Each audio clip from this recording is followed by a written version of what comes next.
To celebrate Black history, the Post and Courier once again is presenting a series of video interviews and podcasts featuring 12 dynamic leaders to know in South Carolina. We talk to people from all over the state about their efforts to advance social justice, celebrate Black culture and enterprise, address community needs, and create a better world. Our videos and podcasts will be released monthly through January 2023.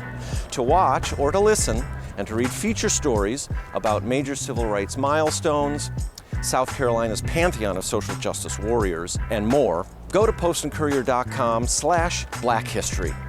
Join us again this year in learning about some of our state's remarkable change agents.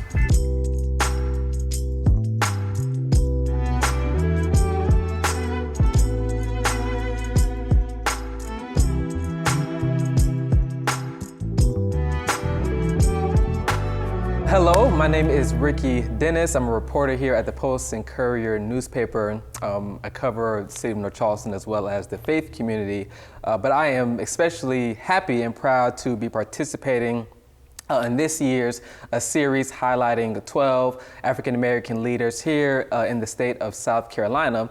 And today I am with a phenomenal pastor, preacher, community activist, you name it, he probably has done it. The man, the myth, the legend, Pastor Tory Liferidge, here at Grace Reformed Episcopal Church. Well, I'll let you talk about where we are, where we're sitting, about this beautiful edifice we're in. Explain to the people where we are. Sure.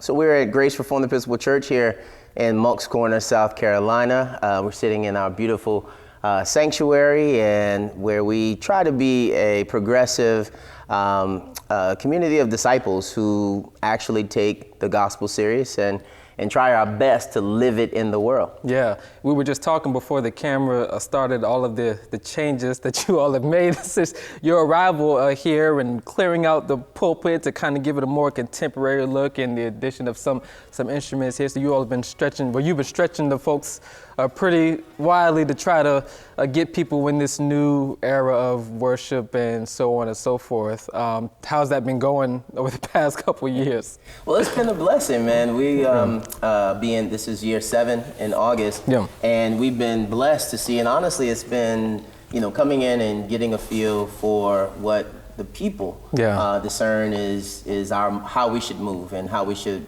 respond to what we feel God calling us to do. And in doing that, one of the things that many people, when I first came, said was that they wanted to see young people in church. They wanted to see specifically their grandchildren back in church. And I said, okay, well, if we're serious about this, that became the mandate. Right. And so that gave me a little bit of leeway early on to try different things and introduce different things. And, as we saw some of the younger generation coming back to church, it then opened the door to do many more things. And we're blessed, man. I'm blessed to be a pastor in this congregation. We're experiencing healthy transition. We just celebrated 144 years. Oh, wow. And we celebrated our senior leaders.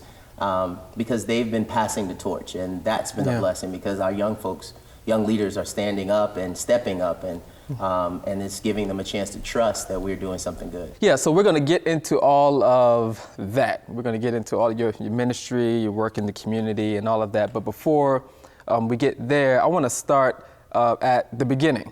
I want to start at the beginning of it all, because this is home for you. Moncks Corner is home for you, although you weren't born here, which you will share. But talk about your early life, your childhood growing up here in Moncks Corner, what that was like, some early experiences that kind of shaped who you would eventually become. Sure. So I was born in Brooklyn, New York, and my family moved back home to Moncks Corner. Both my parents are from here, born and raised. We moved back when I was about 3 years old, and grew up right off of 17A in Moncks Corner outside of town. I grew up rich, now that I'm 45 years old looking back, but had a beautiful family surrounded by extended family. We grew up on a farm. My grandfather had a couple acres of farmland and cows and chickens, you name it, he had it.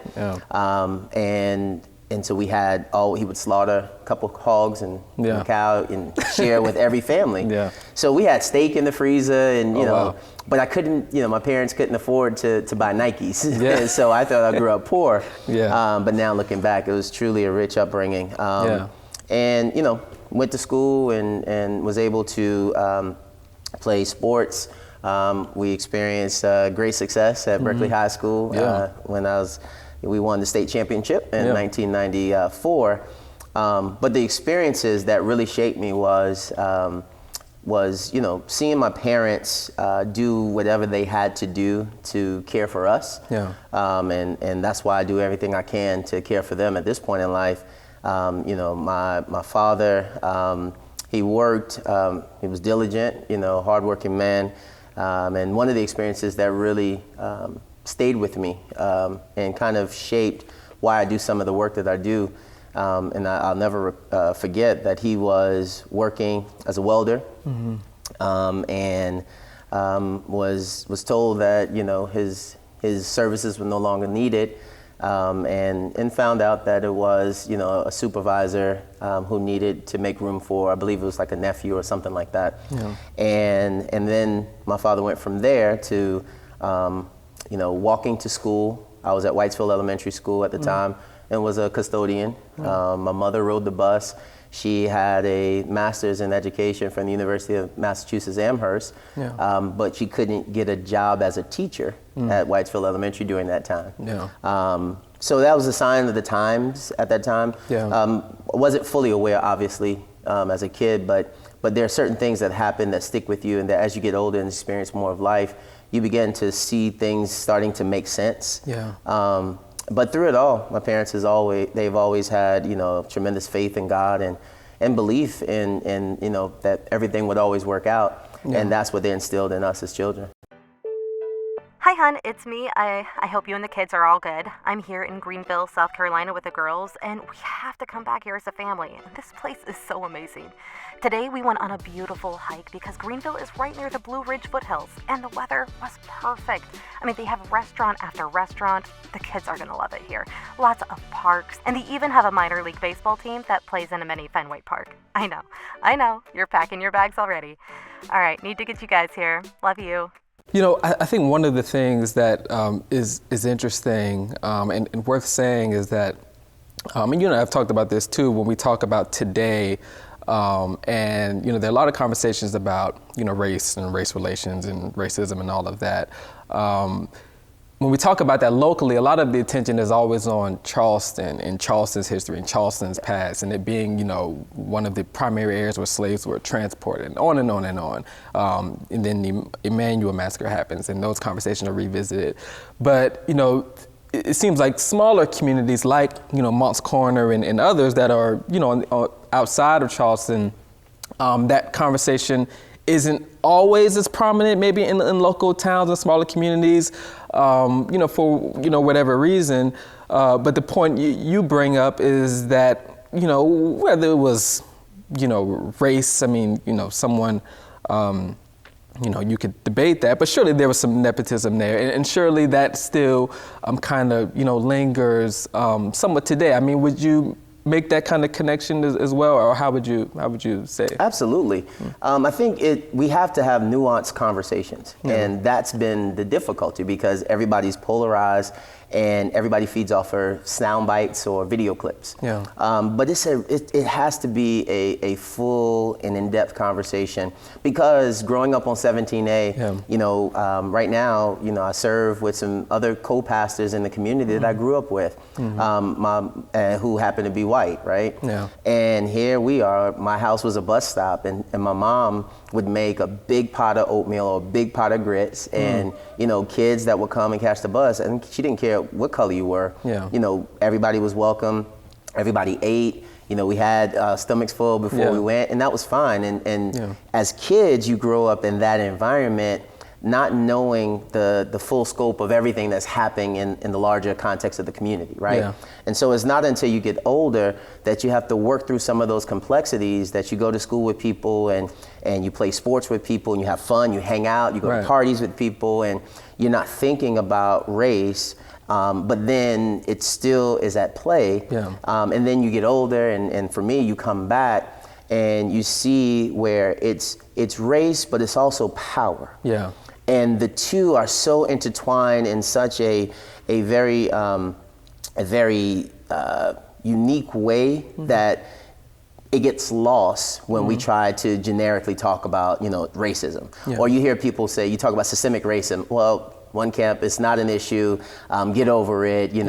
It's just hiring the best people. But when you don't think about small towns and how, much of the power, hegemony, right? Yeah. Much of the power is controlled by a small group of people, and if that small group of people happen to all be of one race, then it may not be from some of the next generation, it may not be quote unquote racism as we see, but it is an extension of power that's controlled by one race. Yeah. Well, you haven't been shy about that at all. You, for the past couple of years, have been getting in a lot of trouble. John Lewis would say good trouble. Good trouble. Right, for challenging people in positions of power and really trying to get them to pay attention to the concerns of those who are the minority, or just folks who want to see the quality of their communities and neighborhoods improve. One example, or one avenue you've been using to do that has been the Minority Report. And for those who may not be aware of what that is, talk about what the Minority Report is and how you've been using that to try to bring attention to some of these issues you're talking about. Sure. I don't know if people know about the movie, The Minority Report, but it was where certain facts would come out that could change the trajectory of a person's course of life. And so the Minority Report came to being really because I saw what was happening with Berkeley County Growth and Development, right? Yeah. I saw literally one Tuesday, they complained about the condition of a railroad track. And by Thursday, there was a sign up that said, the following Monday or Tuesday, the railroad track will be closed because, for repairs. Wow. That's power. Yeah. And it's power because there are numbers. And so I thought about, well, what would be a good way for us to get out the information? Because most of the time there are people who are apathetic when it comes to being engaged in civics, right? Local civic responsibility, and not thinking that their vote counts. And so how can we educate people, but also maybe build our own sense of power base that can influence our elected officials to at least hear the concerns of the people. So that's how it came about, but it's been a real blessing in terms of, I'm not afraid to speak out what I hear. I hear information from all levels of Berkeley County and from across Berkeley County. And oftentimes one of the most misunderstood facts is that, yes, I'm a black man, a black pastor that's doing this work, but most of the people I speak to happen to be white, right? Because they call, they reach out, they see what we're trying to do, and they know my work. And I try my best to be just as genuine, as authentic as I can. And I think we're starting to see, because if you look at numbers, black and white, black numbers alone can't make the change. But with Martin Luther King and his letter from a Birmingham jail, when he was talking to the white jailer and said, you know what, how much do you make? You need to be with us. That's when he became a real threat, because it became about economics, and I think power in economics. And I think that's what's happening in Berkeley County. Just this morning, had a conversation with a self-labeled elderly white conservative Republican who saw one of my videos and wanted to reach out because she likes what I'm doing. And she's a Republican, but she's tired of the system. And I think when you look at the silent majority in Berkeley County, there's more people than not who are in the middle somewhere. Like, we can debate on methodology, we can debate on issues, but when you talk about power and you're talking about who gets to prioritize what we do in Berkeley County, and you see it's always being skewed towards the powerful few, there are more people who are tired of that. And I think that's what the Minority Report has been able to do. We've been able to see some changes happen. We've seen the removal of top leader in Berkeley County. We've seen flipping of the school board, which has had its own ripple effect. And all of that comes because people become more educated. Yeah. You know? Yeah. In addition to that, one of your main issues that you've been focused on has been homelessness. Obviously a very big problem in metropolitan areas. But again, this is something you don't really think about when you think about smaller communities, or when you think about a county like Berkeley County that is, largely, rural. But homelessness is a problem, is an issue. There are individuals who do not have a place to live, and the county still doesn't have a homelessness shelter. Largest county landmass in the state, but doesn't have a homeless shelter, begs the question why. But you've been trying to bring awareness and attention to that. So talk about that in your work and trying to raise awareness around homelessness. Sure. We've been pressing this. We did our sleep out, 3 of the coldest days in the month of January, right across from the county office building. Idea. It was very crazy. Yeah. It sounded good, and we were gung-ho. Right. 2 of my fellow laborers, Pastor Darren Jones at Moncks Corner AME and Pastor Shaman Riddy at Wesley United Methodist Church. But we did it because we needed to raise awareness, and it was highly successful. Yeah. We now have about 36 community leaders from all across Berkeley County who are covenant and together to meet and to talk about what can we do, seeing what everybody else is doing, how we can address it. Yeah. But everybody understands we need a permanent solution. Yeah. Right? The response from the county has been, churches should bear the brunt of the cost for doing this work, which is just nonsense. Yeah. We don't put the cost of caring for animals on animal lovers. Right? But yet the county spends about over $950,000 a year to support an animal shelter. Yeah. So again, it's about who sets the priorities. Yeah. And then, I've talked to several county elected officials, and the response is always the same. Well, where are they, Tory? I don't see them. And maybe in their course of living and operating throughout the day, they may not see them, but they are here. And we think that homelessness looks like, the person that you see that's a little disheveled, that's at the corner store or something like that. Yeah. What we've been dealing with, I'm working with a young lady right now who has a job and 3 kids. We were able to help her avoid eviction with the landlord, partnering with First Presbyterian Church. Churches came together to help support.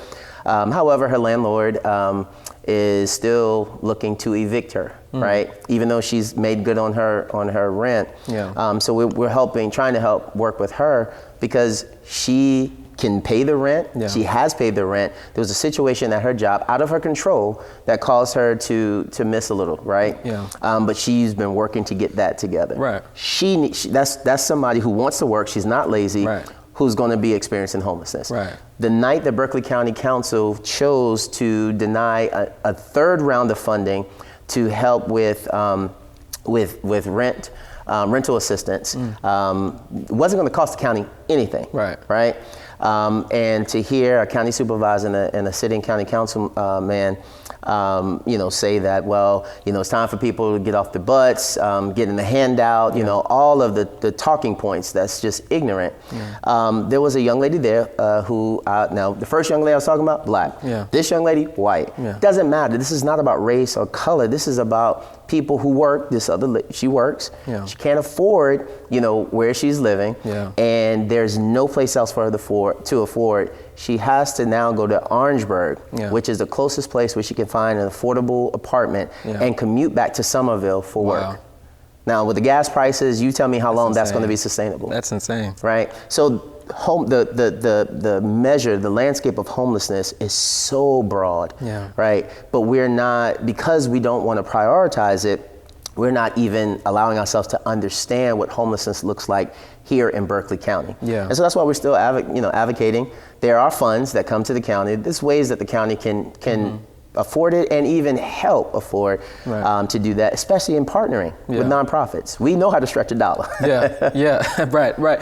Well, and the county still hasn't decided to build this facility. Speaking of nonprofits, I want to talk about another area in which you've been working as it relates to the Hope, is it the Community Hope Impact? Yes. Community Hope Impact Center. talk about that, because I think that that's an important piece here. It was one of the, as far as I can remember, one of the earlier kind of things that you prioritized when you got here as pastor. So talk about the Community Hope Impact Center, what that is all about, and how that has helped one of the local neighborhoods here in Moncks Corner. Sure. This came about, well, again, this is about where vision is important. When I first came back home and we did an assessment of the area, there used to be a nonprofit that operated right across the street from our church. And over the course of about 10 years, they were able to receive, I believe, somewhere about $17 million to help funnel, to programs throughout Berkeley County. But they weren't based in Berkeley County. And then they ended up moving the operations back to, I believe, Dorchester County. And so there was a void. And so what we did, we said we want to seed a nonprofit, and our church continues to support that work. And the importance of that would be to build a nonprofit that could help replace that and be the source of resources that can extend back out to Berkeley County. And so early on, man, we started out and we were Habitat for Humanity of Berkeley County was working in our community. And we came together and we had a long shot to go after a Lowe's matching grant. We did that and we got it. And we built the community center. And literally, our church, the community has been wanting one for over 20 plus years. Our church had to write a $25,000 check for a building that was valued at that point, I believe, well over $200,000. And it was that partnership with Habitat for Humanity of Berkeley County. But that work allowed us to become our nonprofit, which is the Grace Impact Development Center, to become one of 10 working cohort for Habitat for Humanity International. And at this point, we are now the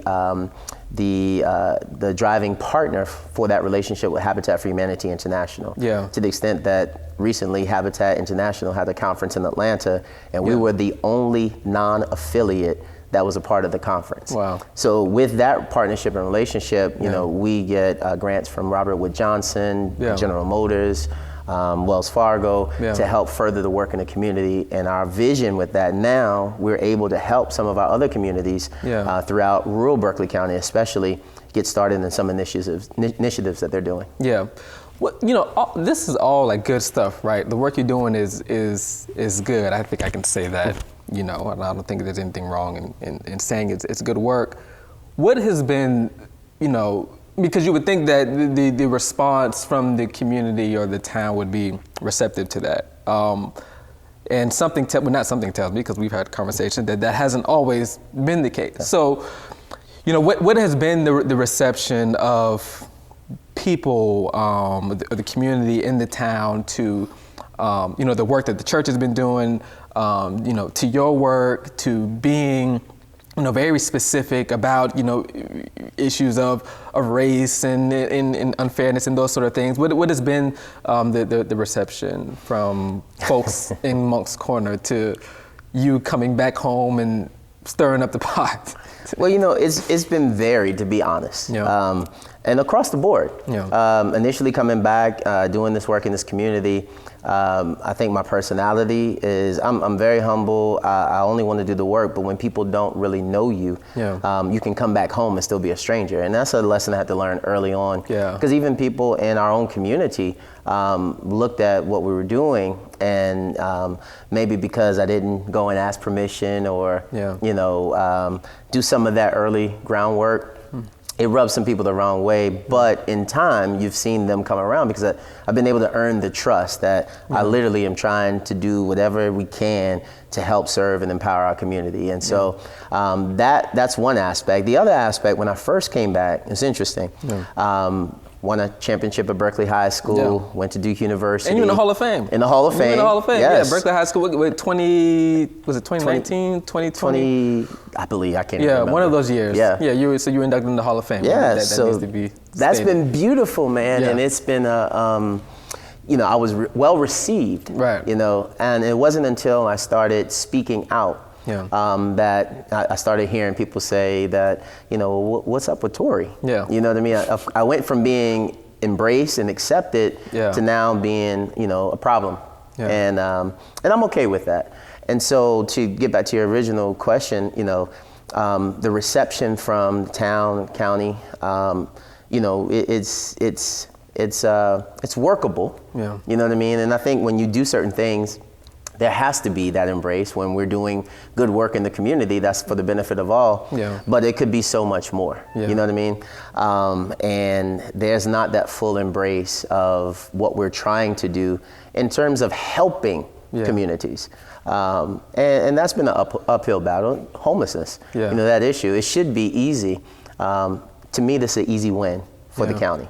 Let's partner. Let's see what we can do. Yeah. Let's leverage relationships and let's get this done. And I promise you, with the county as a partner and leveraging that relationship, we can bring other industry in to get this homeless situation solved. Yeah, yeah. But there has to be a want to. And sometimes the barrier to that is me, because, you know, I speak out. Yeah. And I call a spade. And that's one of the reasons why I'm running for county supervisor. Absolutely. Because we need that. Yeah. I want to talk about the supervisor piece, but before we do, can we talk about the Black church? Sure. Real quick. Yes, can we talk about absolutely. the Black? Is it still safe to talk about the Black church? So I want to talk about the Black church because I think part of what you have done kind of serves as what could be a model for other pastors. This is specific to the Black church, but the church as a whole is having similar problems when you talk about struggling to stay relevant, struggling to keep young people or attract young people, struggling to grow, all of those things. That's a problem for any mainline denomination. But when we talk about the Black church, it is an issue, and you talked about coming here, how there was this a desire to get young people in. And I'm, you know, also led to believe that part of the problem when we talk about membership decline or lack of young folks being engaged has to do with the lack of community engagement and has to do with the silence of the church on these kinds of issues that we're talking about, whether it's, you know, race or whether it's, you know, just basic issues that are impacting people every day. You know, the church has largely been silent. I mean, post-civil rights era, there hasn't been that level of, you know, advocacy from Black faith leaders, you know, so you're in the minority. So I want to talk, well, the question I have is, what can you say about, you know, your approach to all of these things you're doing and how that has in turn led to a vibrant, growing church? And can that be done, you know, for other churches? Because Moncks Corner is a town, but it's not, you know, a metropolitan area. So you're kind of showing that this can be done, you know, virtually anywhere if you want to see it happen. So, yeah, what can you say to all of that? Well, I think it's, you know, when you look at the Black church, I've been, you know, been away. I've served in an all-white Protestant, call it octogenarian church, where it was 12 members, you know, and out in the Baltimore County. One of the best ministry assignments I've ever had in my life. Really? Grew so much there, you know. But then I've also served at a mega church in Harlem, New York, right?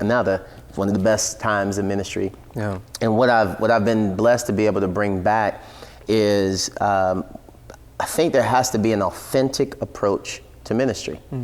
You know, people look to gimmicks. They look to, you know, what everybody else is doing. Well, if you're doing this and you're streaming this way or using this platform, I need to adapt. And instead of really finding what is your authentic expression of ministry, because it's the gospel that draws, right? And that comes through our authentic expression of ministry. And I think in the Black church, what people have been longing for are strong Black leaders. You mentioned the civil rights era, and we've had, you know, we had examples of what it looked like for strong Black leaders in the church to lead in the communities.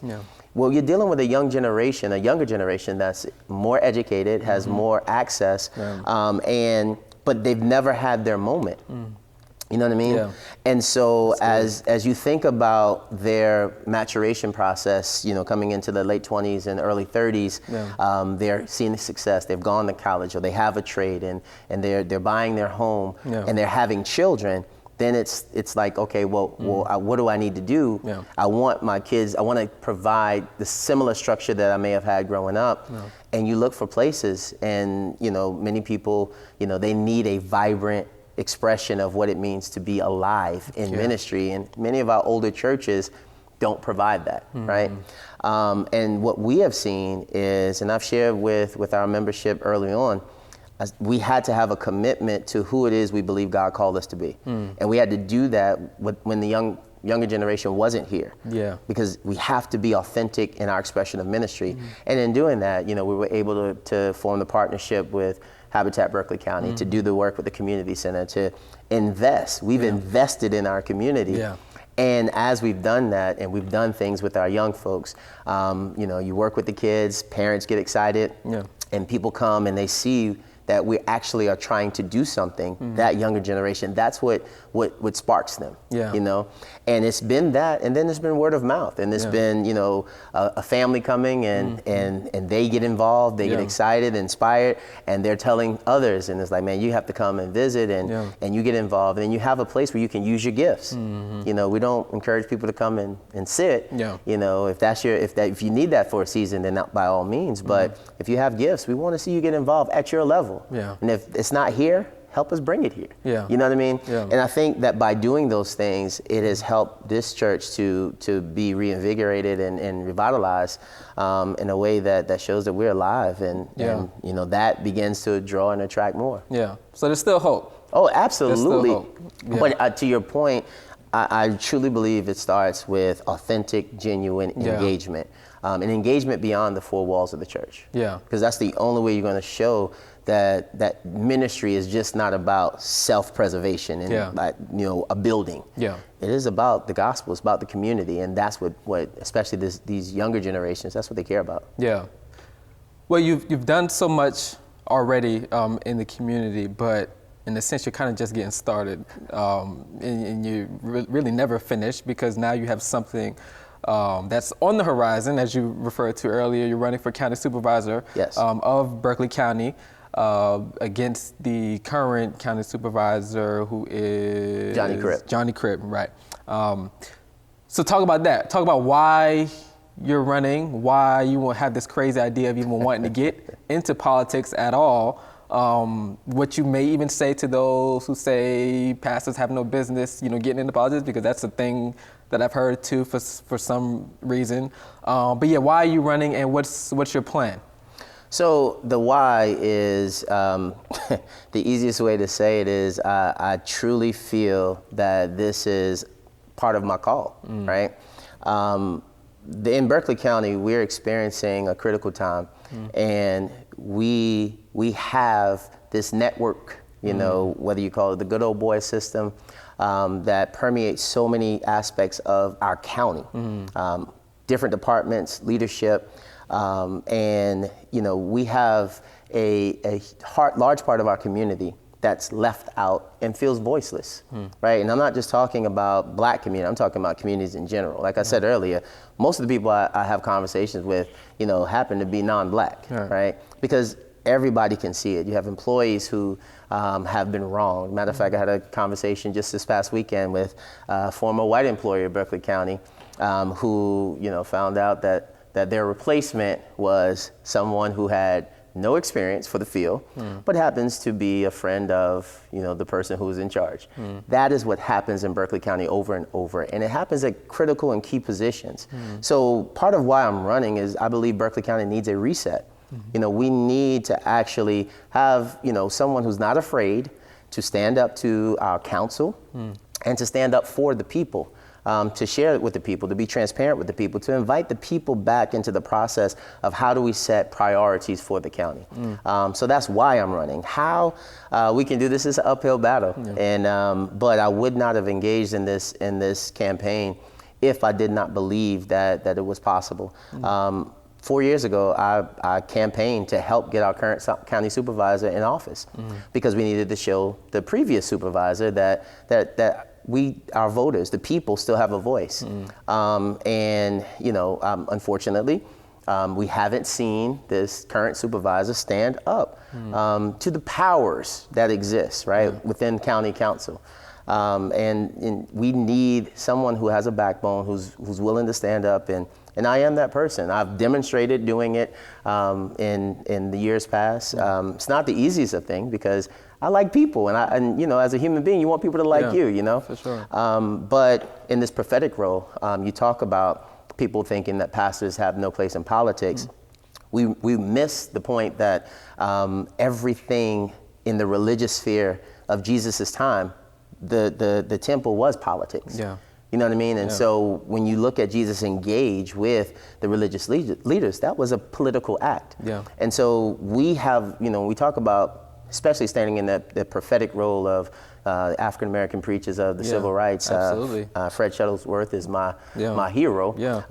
But you think about what does it take to stand in the public square and to speak truth to power, right? And I believe that over the past, 8 years, we've been able to cultivate, a strong force of people in the community that's ready for this change to happen, and the timing is now. And it's going to be that coalition of people that's going to bring it to pass. And it's going to be, Democrats, it's going to be Republicans, it's going to be Trumpers, it's going to be women, it's going to be men, it's going to be newly, graduated teenagers, because everybody that I'm mentioning can see that they do not currently matter or participate with the current power structure. That needs to be blown up, and the only way we can do that is to have some people who will stand on principle and stand for the people, and that's why I'm running. Yeah, great. Ladies and gentlemen, Pastor Tory Liferidge. Thank you, sir. I want to say thank you all too to the Post and Courier for this opportunity and this tremendous honor to be recognized with some giants in their own right. So thank you all. Thank you. We appreciate your time, and thank you for the work that you do. Yes, sir. Thank God.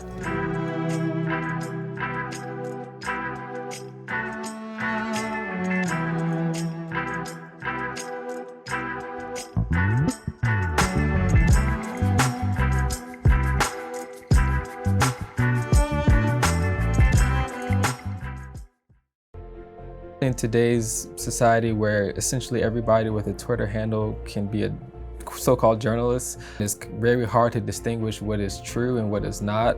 The Post and Courier has a very credible reputation of reporting news that is accurate. The whole idea of being a journalist is you're reporting it as a human being, but also to the best of your ability from an unbiased perspective. We, as journalists, we spend time researching information. We spend time talking with credible sources to compile a story that is honest, that is accurate. We're providing information that you use to make important decisions. It's very well worth your while to pay something for it.